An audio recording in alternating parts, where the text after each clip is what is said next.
about mistakes, that if you do those mistakes, that's like really bad mistakes that can get you disqualified. So the first one, like you've seen, like all my videos, I really focus on the picture, like the photo. I'm really like big on that. Why? Because if your photo is wrong, the day you apply for the green card lottery, you will not be entered into the draw. You'll get disqualified. So you apply, it says admitted, you get your confirmation number, but then you get disqualified. So you are staying there, you're sitting in your house waiting for May to check the results, but then you are disqualified, which is not fair. So that's why you need to have the correct picture. I did a lot of videos on my channel, so please go to my channel, browse my videos, and then you're going to see the videos about the photo requirements and all that. I'm going to review just really quickly at the end of the video, but then just go and see. I'm sorry, the fire, that's a fire truck right there. Sorry about that. Yeah, so go to my videos and then check about the photo requirements. Another thing about photos that is really important, don't use the same picture you used last year. Because, I won the green card lottery twice and I used the same picture. But then that was 10 years ago. Before there was like facial recognition. Now, like if you post a picture on YouTube and then you post it on, people who are monetized, they know that. Like if you post a picture on Facebook, on Instagram, in another platform, it knows that this picture was used somewhere else. So suppose Green Card Lottery website is using the same technology. If you post an old picture, it's gonna tell that you are using an old picture, and that can get you disqualified. So make sure you get a picture that you've not used before that is within 6 months. You took within 6 months. Another thing to avoid, so one is the photo. You have to have the correct picture. Number 2 is the number of entries. A lot of people think like if you enter the Green Card Lottery multiple times, like if I put in 10 applications, 20 applications, I have 20 chances of winning. Wrong. If you enter 2 applications, you're disqualified from that time. So like you're not going to go into the entry because you're disqualified for having multiple entries, which is something all of us, we do it very innocently, but then make sure if you have to enter the Green Card Lottery, you're doing it only one time. When you press that submit, that's it. Don't go again and apply a different day. And in line with that, I know the Green Card Lottery is opening tomorrow, right? The 4th. Guess what? Everybody's going to be on the website. The website is going to crash. It happens every single year. So that's why for me, if you're going online and then you find out like, this website is not working really well, do not apply. Why? Because when you submit, sometimes you submit an entry, and because the system is so overloaded, it just becomes a blank screen. So in your brain, you don't know, did I apply for it? Did the entry go through? A lot of people had that issue. And because they're in a panic mode, they put another application. And that they have 2 entries, now they're disqualified. So if you go there and then the website is like jamming, tomorrow, do not apply tomorrow. Geoffrey applied on the 21st of October. Juma applied in November and they still won. So applying on the first day is not going to make you win. So make sure the website is top notch, it's working before you apply. So double entry will get you disqualified, wrong photo will get you disqualified. Another thing is marriage. So I'm from Kenya. Kenya, like we allow traditional marriages in Kenya. Like in Kenya, you can marry somebody in the village, you go sing some song, traditional songs, and they're like, you know what? You are married. You get a affidavit of marriage or whatever they give you when you have a traditional marriage. So Kenya is an exception. Why? You can apply as married when you don't have a marriage certificate. Why? Because later down the line or down the road, you can register that marriage. And your marriage certificate will say they were married since 2012. And you have plenty of kids to show, right? So if you're in a country like Kenya that allows traditional marriages, it's okay to apply as single and then get your marriage, get your marriage registered later at the Attorney General's office. And then that's acceptable. If you're in a country that does not allow traditional marriage, and you do not have a marriage certificate, even if you've lived with that wife for like 25 years, you're not married to them. You have to apply as unmarried. And then after you win, if she wins, so what happens, like if you are both unmarried, right? You have kids. Apply, put your kids, she applies, puts her kids, and then when she wins, you guys can get married later and come together. But don't make a mistake of applying as married when you don't have a marriage certificate. So that's a big thing. Another thing in line with marriage, so if you are like in a country that allow polygamy, Kenya, I think is legally there, I'm not very sure, but some countries allow polygamy. And if you're a man and then you're like, oh, I have 7 wives, right? I'm going to have all these wives add me to the application so that I have a chance of winning. Americans are very smart. When somebody adds you as a spouse, your picture has a way like you can identify this person, who they are. So they know this person is appearing 7 times. So if they have a system of telling that, and you're applying and putting all yourself on all those women that you married, I don't think you're helping them win. I don't know if it works or not, but then that's not a good idea. Just don't do it. If you're going to apply with one wife, let them put your name there. So that's another thing, a big thing, marriage. Let's talk about eligibility. This is also a big thing, a big mistake that you should not make at all. Like if there's anything you're going to take from this video, eligibility is a big thing. What is eligibility? Eligibility is a country where you're claiming eligibility for the green card lottery. So like, you know, some countries like Nigeria, they're not allowed to apply, right? Because they brought a lot of people here, a lot of people in the last couple of years. So they're not allowed to apply because they already have a lot of people here. Green card lottery is to bring people here from countries, to give all of you an opportunity to come to the United States. So if you're from Nigeria and then, or you're from these other countries that are not eligible, and you apply for the green card lottery and you get selected, whatever, you're not going to be able to come here. So eligibility, another thing is if you live in an eligible country, you are born in Kenya, right? And then you decide, oh, I'm going to claim eligibility from Uganda or from Nigeria or from Ghana. For some reason, you click the bottom arrow and you select the wrong country. I'm sorry, I travel a lot. I'm from Kenya, so you can understand. So if you select a wrong country as the eligibility, it's not going to disqualify you. You're going to go ahead and you're going to win. And you selected a country in Asia or whatever. So when you're green card, when you win, African people, it starts with, you know, whatever numbers, and it's AF, Africa. You're going to have a thing like AS or EU, which means you claimed eligibility from a completely different whatever. So you're claiming eligibility from a place where you're not from.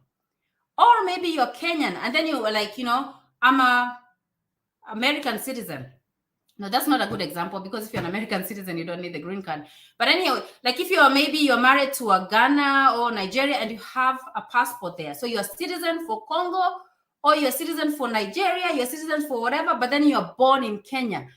Always claim eligibility from the country where you are born. Always. Unless you are from Nigeria and you're not eligible. In that case, if you're married to somebody from an eligible country, like if a Nigeria is married to a Kenyan, they can apply for the green card lottery and claim eligibility from that wife.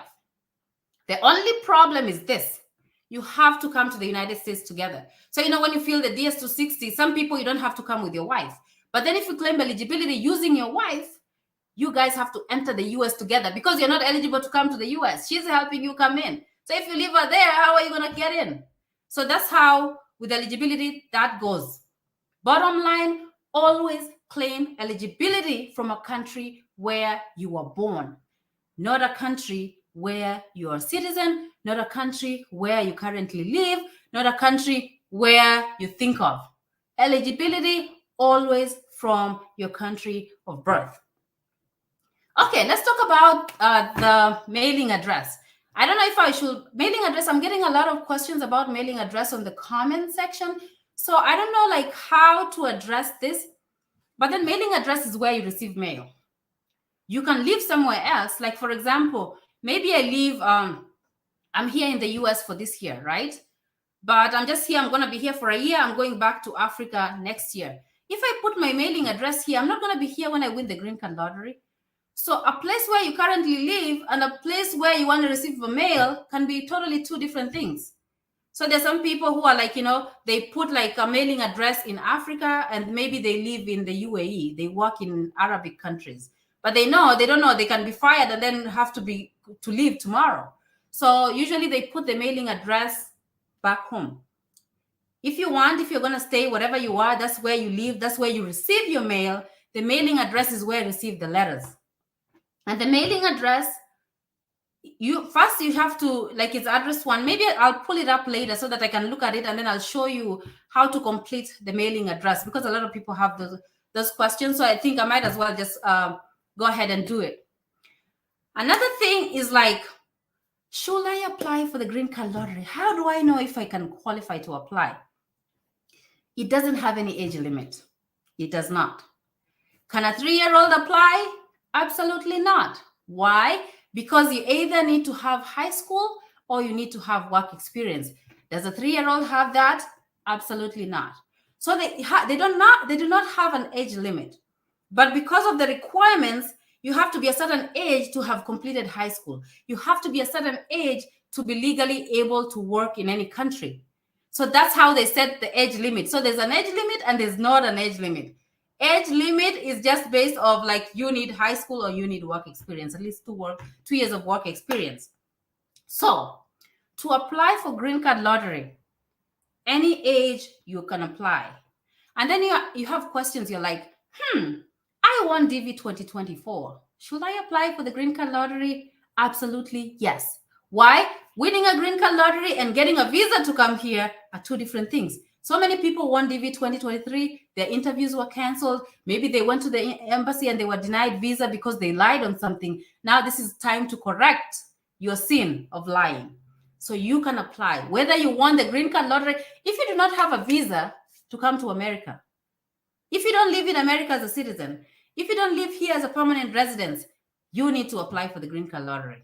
So that's how I claim, like, who is able to apply. Let's talk about adding like kids. It says you have to be under 21. What does that mean? If you are of 21 and over, you are not a child. You are an adult. That's how you should think about it. It doesn't ask how many children did you give birth to? How many of them are still children? So if you have 5 children, a 33-year-old, a 20, or whatever, you have to apply. Somebody who's 20 years and below can be added to your application. 21 years, that's an adult. They can place their own application. So tell them, you place your own application. Don't add them to your application. So that's the thing that also a lot of people are asking questions. They're asking me, how many children? I have like, a 40-year-old. Should I add? That's an adult. Don't add adults. We're only adding kids. And how do you determine how many kids? Or how do you determine like who's your kid? One, they have to be biological. You gave birth to them. You went to the hospital and gave birth, or a guy was involved in making the DNA for them to come here. That's one. Number 2, if you're not related by DNA by giving birth, you have to have adopted them. Like legally adopting a kid. So you can't be like, okay, this is my niece. I educated them. They live with me. They're 8-year-olds. Their parents passed like a long time ago. And I've been taking care of them. The question is, do you have adoption papers? No, you cannot add them, unfortunately. Because when you go to the embassy, they will ask you, okay, this is your niece, yeah? You claim you are the parent, guardian, or whatever. Do you have papers to show? You don't. Guess what? You lied on your application, and that can be grounds for you getting denied a visa. So make sure you either add biological or the kids that you are adopted. Another thing, other kids that you can add, in Africa is different. if you get married to somebody who has children, like if I marry a man and this man has 4 children with another woman, those children are mine. I know in Africa, they're like, oh, those stepkids. All the stepkids can be added because they are children. If you're marrying somebody's dad, then those kids are yours, so you can add them. So if you go to the embassy and they realize you did not add a stepchild, that can be grounds for denial. So make sure if you have stepkids, get their picture. And like I said, with the green card lottery, consistency is important. If you say you don't have kids, don't show up and say you have kids. If you leave out the stepkids, don't show up at the embassy and say you have kids. If you lie from the application, keep up with your lie to the embassy. I'm not supposed to say that, am I? Okay. But you know what? You know the gist. You know, you have to make it here one way or another one. But if you won and you said whatever you said, between you and God, don't put me in there. I didn't tell you anything. You said you're single until you come to America single. And you know, some people are like, you know, they leave out their kids and then they're like, can I bring up, like if I become an American citizen, can I bring those kids here? Yes, you can. Some people have been able to do that. But this is the thing with the American system. If you lie, make sure you stay in the good side of the law. Because if you come here and maybe you commit a crime and they start investigating you, if you say you didn't have kids, they will pull those records from like 25 years ago. It's just like refugees who come here and they say, you know what, I'm seeking asylum because I feel like when I go back to my country, people will kill me. So they grant you asylum. And then once they grant you asylum, lo and behold, next year on the next flight going to where you claim that you'll be killed. Some people have been deported because of that. Because why? You lie thinking they won't catch up with you. Or maybe you come back and then you apply for citizenship. They're like, hey, you said you're from Congo and we gave you asylum. How are you able to go back to a country that you're claiming you're running away from? So that's why it's important. Tell the truth. Whether God, you fear God or you fear, it's better to tell the truth. And you can bring your kids here, like I said. You'll be able to bring them here once you're a citizen. Some people have gone around it. You know, like if it's a dad, they go back to Africa and then they claim like, you know, I didn't know I had this kid, which is true. Some women have your kid somewhere and you don't even find out until they're like, you know, 10 years old. So that's possible. But then if you're a woman, how can you claim that you didn't know that you gave birth to somebody? So that becomes an issue. Okay. So education-wise, high school is the requirement. And then if you do not have high school, you need work experience. There's a website. I can look up the link. I didn't look up the link yet. I'll look up the link for the website to check work experience. Not everything qualifies. It has to be either 2 years of training or requires either 2 years of training or 2 years of work experience. So that's the big thing. Let me see some questions I wrote down here. People had questions. So people are asking, if you're taking pictures, do you need to have short hair, long hair, medium hair? It doesn't matter. You know, the DV lottery website does not specify if you need to have what type of hair. It just say don't put a head covering. Don't put a hat. Like this thing that I have on my head, this is probably wouldn't qualify. So you have to be your natural self. If you have a hijab, you're Muslim, then you can cover your hair because it allows, because it's for religious purposes, you know. So that's that. Other people are asking about names.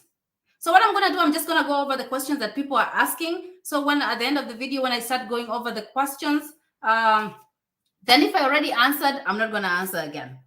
Another one, they're asking, okay, I have different names. And this happens a lot in Africa. You have different names on your birth certificate, different name on your ID, different name on your passport. If you already have a passport, that name on your passport is the one you're going to use to apply for the DV lottery because you already have a passport, right? If you do not have a passport, what names will you use when you get a passport? Those are the names that you will use to apply for the green card lottery. Some people are like, you know what? I have, you know, I'm married. My kids have different fathers. They have different last names.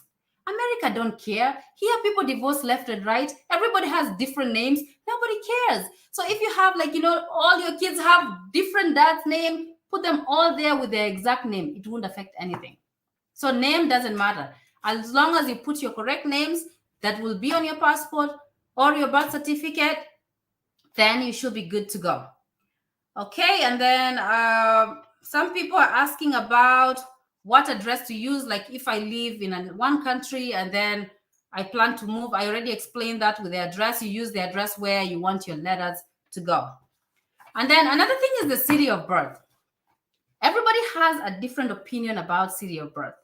And like I said, for myself, I go by the DV lottery. I can pull it. Let me pull it up so that at least I'm talking about something that, just give me 1 second. Let me pull up a PDF. I don't know if you can see that. But then, so let's look at this thing here. Let me make it bigger. So I don't know how to make it bigger. Well, okay, we'll just use it as is. So let's look at this screen that I'm looking at here. Then here you see where it says city where you are born. Look at that line there. It says enter birth city only.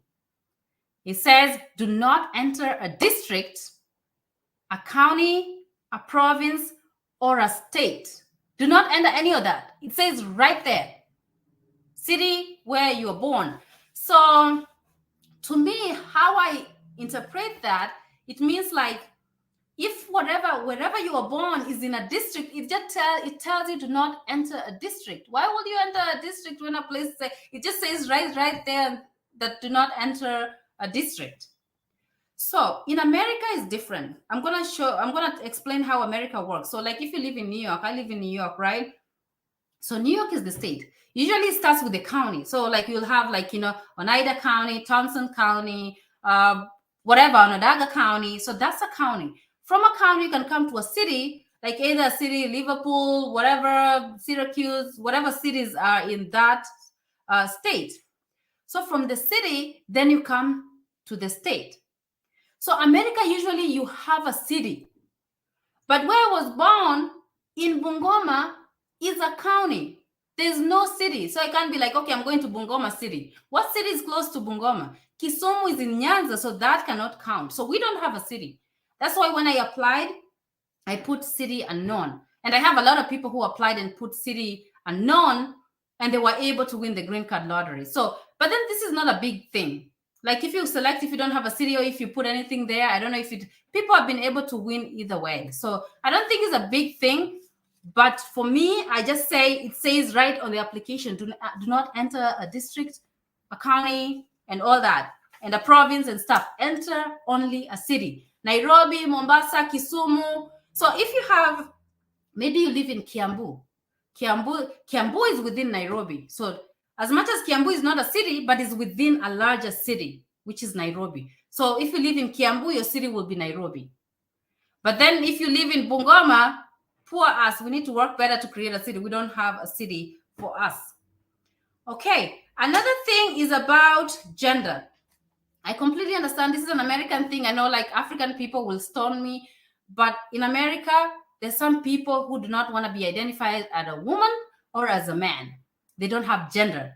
This application only has two. You're either a male or a female. There's no other gender. So you'll have to pick one, because like literally does not accommodate those people who have other genders. So if somebody asks that question and I'm like, yeah, there's only two, you'll have to go with either one, because there's no, a box that says this is another gender. Another issue is about your email address.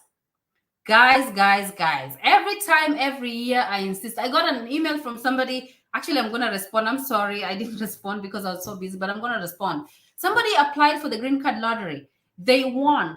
After they won, the person who created the email and everything want them to pay a lot of money before they can give them their whatever. They want you to give like a lot of money. They can be like, give me 400,000 Kenya shillings. Give me $500,000 before I give you your confirmation number. Do you know how you can fix that? You just go to a cyber and open your own email. If you have your own email and your own password that you opened yourself, if you win the green card lottery and you lost your confirmation number, maybe the cyber guy decided to keep your confirmation number, you can go on the website and retrieve your confirmation number. But to do that, you need an email. That's why if you can take anything from this video, do not let anybody open an email address for you. Do it yourself. Because guess what? If I open an email address for you, I will put recovery email as my email. So I can go in there and change the password anytime. You don't want to give somebody that kind of access, right? Guys, open your own email addresses.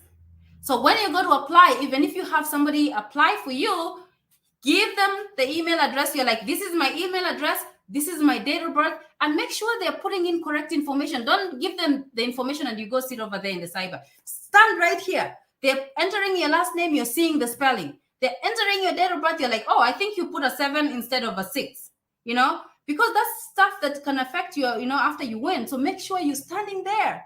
You make sure they're applying in your presence. Don't just give somebody information and somebody's like, let me send information to somebody in America to apply for me. It doesn't make a difference. They apply here, you apply over there, the chance of winning are still the same. And usually, like, as much as I trust people, I also have, because I have businesses and stuff, so I have trust issues as well. I don't trust somebody 100%. So I won't trust anybody with all my information because let me tell you the truth. I live in America. I'll tell you right up front the truth. Some of your relatives do not want you to come here. And I'm going to tell you the truth. There's some relatives that they will not tell you ways to come to America. They've been here 20 years. Somebody has been here 30 years, has not brought anybody in their family members. Is that somebody who wants you to come here? They've not tell you there's visitor's visa, student visa, all this visa. You can come on a conference, you can come on whatever, you can come on diplomatic visa. Have they told you that information? No. Do they want you to come here? No. So guess what? Put in your own application. Don't trust your relatives to put an application for you. If they wanted you to come here, they were here 20 years, they will have helped you apply to come here. I'm not bad-mouthing people, but I talk to people, and they're like, I don't want that one to come here. Okay, so that. And then what else? Somebody also asked, can I use a camera or a camera or a phone to take a picture? So I'm going to show you. Let me see if I can pull it up again. So you see this picture here? This is Juma. He won the green card lottery. He took this picture with a phone, Samsung phone, not iPhone, not regular, whatever high-end phone, simple Samsung phone. He took this picture and he was able to win. So this is a picture that was taken on a phone. Like you can see the quality is like a phone picture. Let me show you. This one is a picture of my brother. That's my picture of my brother. He won the green card lottery in 2016. He took a picture in the studio with a white background at the end. So they didn't have at the back. So they didn't have to change the background. The background was already white. And then this is a picture of Joffrey. And he took a picture in a studio as well. So you see, whether you take a picture with the phone, whether you take a picture with a high-end studio, as much as it has just the right dimension, the right requirements, if it's your turn to win, guys, let me tell you, this thing, if it's yours, it's yours. You know, if it's yours, it's yours. So don't be so like, about the picture. I need to go here. I need to, drive somewhere, fly somewhere to get my picture taken. You don't need to do that. You can take a picture with your phone as long as you have the right requirements, then you're good to go.